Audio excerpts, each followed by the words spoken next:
Media మిత్రులకు good evening. ఈరోజు crime number 70/2026 Gangavaram UPS crime నెంబర్లో భాగంగా మీకు తెలియజేయడం జరుగుతుంది.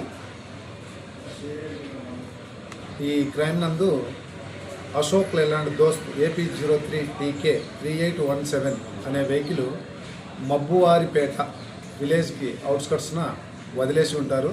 ఇందులో ముగ్గురు వ్యక్తులు రక్కీ చేసి ఆ వెహికల్ని దొంగతనం చేయడం జరిగింది.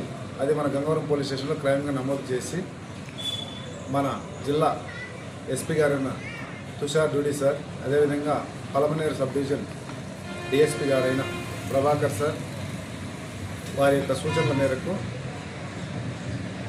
మన గంగవరం పోలీస్ స్టేషన్ ఎస్ఐ గారైన వెంకటనారాయణ మరియు అదేవిధంగా సబ్ డివిజన్ ఐడి పార్టీ పాత దొంగతనాలు ఎవరు చేసినారన్న దాన్ని బాగా పర్యవేక్షణ చేసి దొంగలుగా గుర్తించి ఈరోజు మనము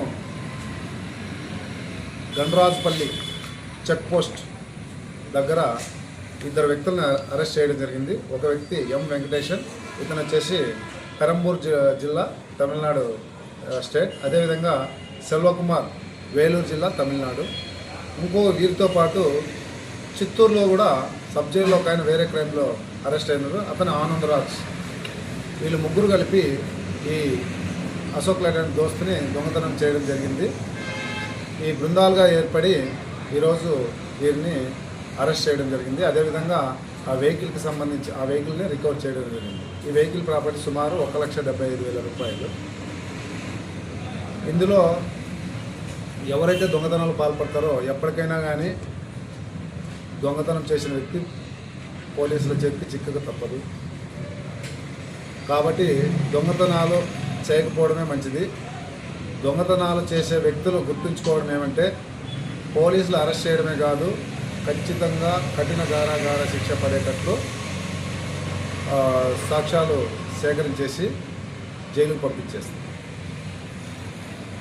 తమిళనాడు మరియు కర్ణాటక ప్రాంతాల్లో పాత కేసుల్లో ఉన్నారు. ముగ్గురు ముద్దాయిలు పాత కేసుల్లో ఉన్నారు. వీళ్ళు తరలించడం జరుగుతుంది. తర్వాత విచారణలో వారికి శిక్ష పడేటట్లా చేస్తాం. సార్ ముద్దాయిలకు స్థానికంగా ఎవరైనా సహాయం చేయాలి సార్? స్థానికంగా ఏం లేదు. వీరి యొక్క విధానం ఏమిటంటే పల్సర్ బైక్ ఒకటి వేసుకొని వస్తారు, రెక్కీ చేస్తారు, రెక్కీ చేసేసి ఆ వెహికల్ థెఫ్ట్ చేసేసి దొంగతనం చేసేసి దూర ప్రాంతాలు తీసుకెళ్ళి అమ్ముతారు. మిల్క్ క్యాన్లు ఉన్నాయి, ఆ మిల్క్ క్యాన్లు వేరే గుర్తు తెలియని వ్యక్తులకు అమ్మినారని చెప్పేసి జరిగింది. వెహికల్ మాత్రం మనం రికవర్ చేయాలి.